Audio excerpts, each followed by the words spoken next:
continue my speech, how to use the new technologies.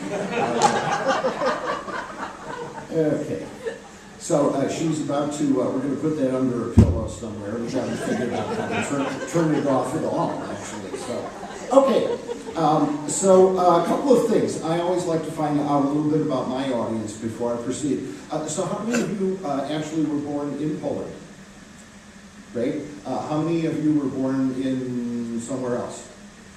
Okay, great. All right. And how many of you are librarians in some way or another? Okay. And usually at this point I say, if you haven't answered any of those questions, you know, you're in the wrong room.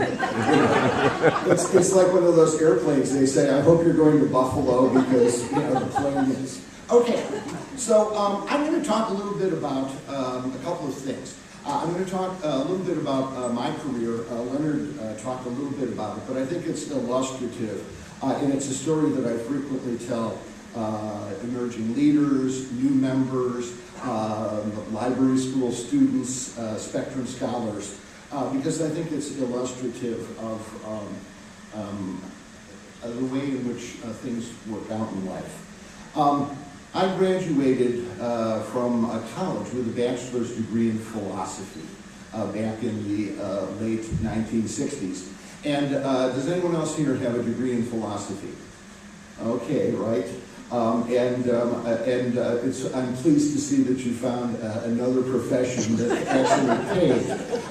And as I walked across the campus that fateful day at the end of the spring semester, I looked out on the prospects of a life without any possibility of ever earning any money whatsoever. And the good news is I was very philosophical about it. And lo and behold, through the trees came a gentleman named Wild Bill Rosenberg. And because this was the late 60s, Wild Bill had hair down to here. He was wearing a fringe jacket. He looked like he had just come off of a bison hunt or something like that. And he said words that changed my life. There's money in library science. So what he meant was that there were scholarships. So I rushed over and managed to get a scholarship. In fact, it was a National Defense Scholarship. And I think that was a very good investment. I think that if we invested more of our national defense money in librarians as opposed to bombs, that we would be much further along in terms of world peace. The long and the short is, I then became a school librarian for 5 years. I worked in Lackawanna, New York, and that is right next to a steel plant. I worked with very, very disadvantaged children, many of whom were headed for the correctional system. But I did learn what it meant to get a good book into the hands of a kid who otherwise never would have read a book. And I think that some of the things I learned at that point were really have stayed with me. After 5 years, I decided that it was time to move on. So I got into my Chevy Vega station wagon and drove to Chicago to my first ever American Library Association conference. The electrical system on the car went out somewhere in Indiana as night fell. And I remember driving the last 100 miles with no headlights into Chicago, my first trip into Chicago. So it was sort of symbolic. At that point, I wanted to become an academic librarian, and I went to the placement center and dutifully got an offer to work at the University of Maryland. But at the same time, I ran into a bunch of people from a library called the Michigan City, Indiana Public Library, and it was a young, crazy staff. They were doing all kinds of interesting things, and it was the road not taken, because I went to Michigan City and had 3 good years there. After Michigan City, I went to the University of Denver, where I took part in a year-long advanced studies program and thought that I was going to then settle in Colorado and lead the rest of my life there. I went to ALA. I ended up interviewing with E.J. Josie, who's a very famous librarian who actually integrated the American Library Association, and ended up moving from Colorado after a year back to New York State and worked at the New York State Library. I worked on a National Endowment for the Humanities grant there for about a year and a half.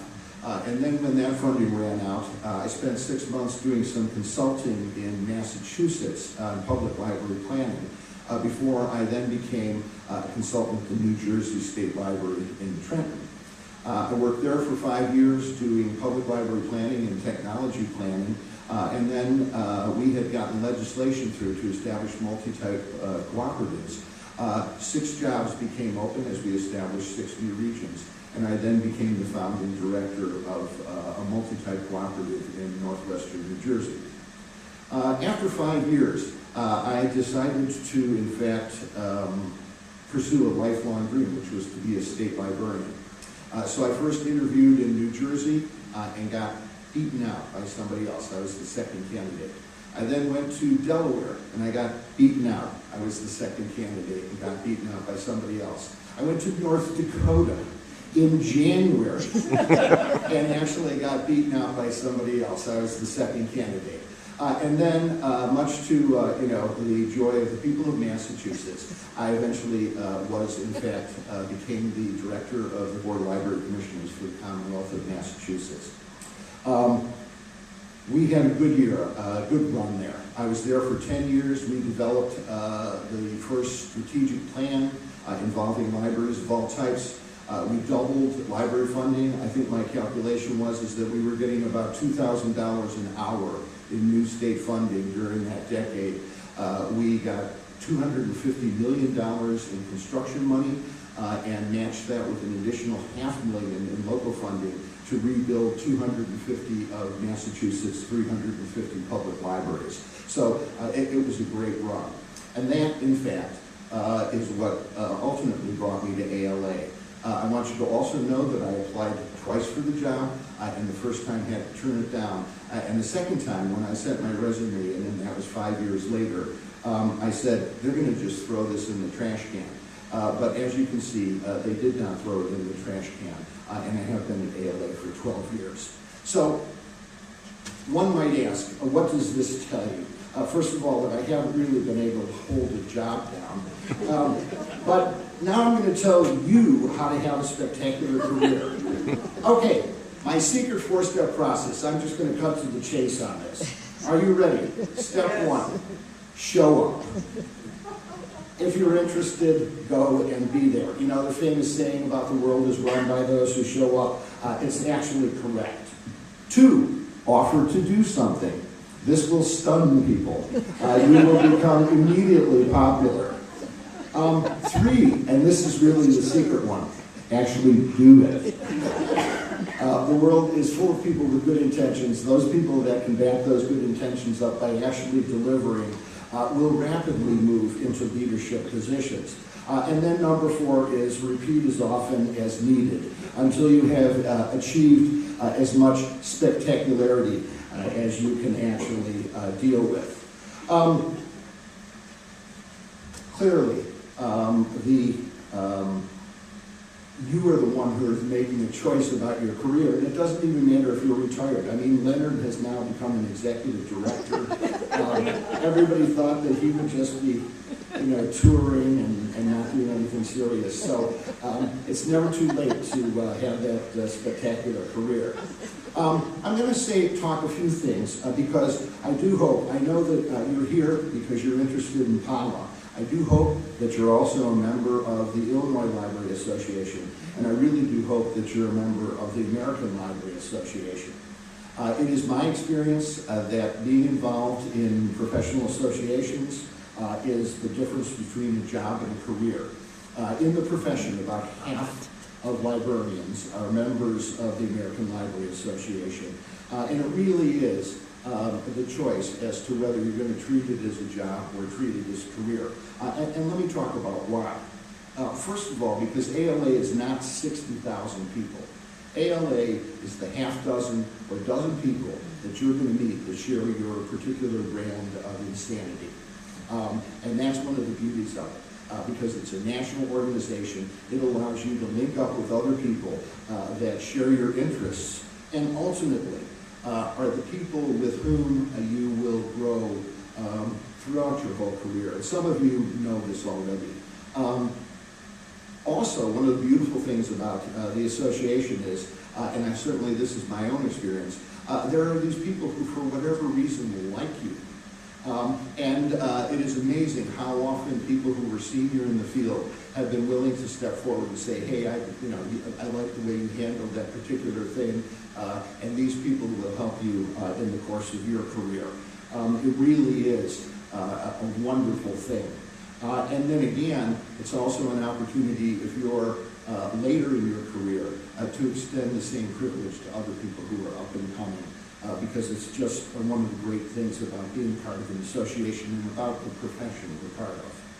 I would have to say we had a recent discussion at ALA about why, how come there need to be more jobs, and why isn't ALA doing something about it? I do want you to know that in fact ALA does a lot about it. Just the last couple of years, we have twice through software that we've provided to the chapters been able to save the entire state appropriation for libraries twice when it was basically had been eliminated by the state legislature and was sitting on the governor's desk. That's a lot of jobs. That's $30 million in jobs that were saved over the course of 2 years. So again, professional associations, obviously, I always say it's kind of like the hair club. I used to be a customer before I became the executive director. So my feelings about being part of an association, again, whether it's PALA, ILA, ALA, or hopefully all three, is very significant. The other thing is that the ALA conference is something that should not be missed under any circumstances. What I say to young library school people is that if you cannot come back from an ALA conference with 3 ideas that make you look brilliant, then you are in fact spending too much time in the bar. Because there is so much out in terms of programs and ideas. It is very easy to take the investment in going to the conference and come back with ideas that make you look like a genius back in your local library. It's absolutely the best way to shop a lot of ideas over the course of a couple of days and come back not only inspired, but significantly brighter. I would say, and people say, well, it's expensive, blah, blah, blah, it's like $140 for ALA. You do need to invest in yourself and your career. We spend money on a lot of things. I know that for me, and most of my career, probably half of the expense of being, all the expense of being part of the association as a member, and probably half the expense of getting to conferences was an expense that I took on, and I didn't have a lot of money at that point. I think at a certain point you have to decide whether your career is worth investing in. I remember one of the watershed moments for me was they have shuttle buses that go around, and you spend hours on them and whatever. And it was the first day that I decided I'm spending too much time on buses. I need to spend more time at programs learning. And I raised my arm and hailed a cab. And that single investment, I think, increased my effectiveness, significantly. You have to invest in yourself and your career. And I think it's important to remember that you can be a leader no matter where you are in an organization. It is, the new concept certainly is leadership from within, leadership from position. You don't have to be the director, you don't have to be in charge of everything in order to be able to be brilliant and to have that spectacular career that we talked about. I have noted that the people who I have found to be most interesting and most impressive are people who can drop into an organization, and it does not matter where they are in that organization. They learn about it, they're curious. By the time they walk out, they really understand how that organization works. So curiosity. It's a small world. You do build your career and your reputation one interaction at a time. Things like integrity, a willingness to put your own interests aside, a willingness to be fair, to listen, are things that, in fact, accumulate over time. There's that old saying, what does it go? Friends come and go, but enemies accumulate. And I think that there's a certain truth to it, is that you have to really sustain your your vision and your commitment. Interestingly enough, just to illustrate that, when I was a graduate student in Buffalo, there was another graduate student named Roberta Stevens in my program. Roberta was my president 4 years ago. When I went to the University of Denver, there was a teaching assistant named Camilla O'Leary. Camilla O'Leary was my president 5 years ago. When I was in New Jersey, I worked with another consultant in library development whose name was Leslie Berger, and Leslie Berger was my president 7 years ago. So it does illustrate, it's a small world, and what goes around comes around. So it is something that you build. In the final analysis, what does a spectacular career matter? The only thing I can say is that the reason is because you're special. You are a librarian. As I tell groups in Massachusetts, I did for a decade, you are the good guys. We are the people who are part of the solution. We're not part of the problem. I think that it is significant that, in fact, we are in a profession. I know that when I wake up every morning, I'm not making as much money as if I were on Wall Street or somewhere else. But the knowledge that what we do is actually helping to build a better world is something that, believe it or not, kind of helps to get me out the door every morning. As a member of PALA, as a Polish-American librarian, we have the ability to make a huge difference in Poland, in America, and in the world. We have a unique position because we're librarians, because we have 1 foot in one country and 1 foot in another. This is such an important thing. You talked about making the world a more peaceful place, building understanding, tolerance and understanding are essential to that. I really do believe that we have a very, very special duty as librarians. We bring knowledge, we bring understanding, and ultimately we certainly do make the world a better place.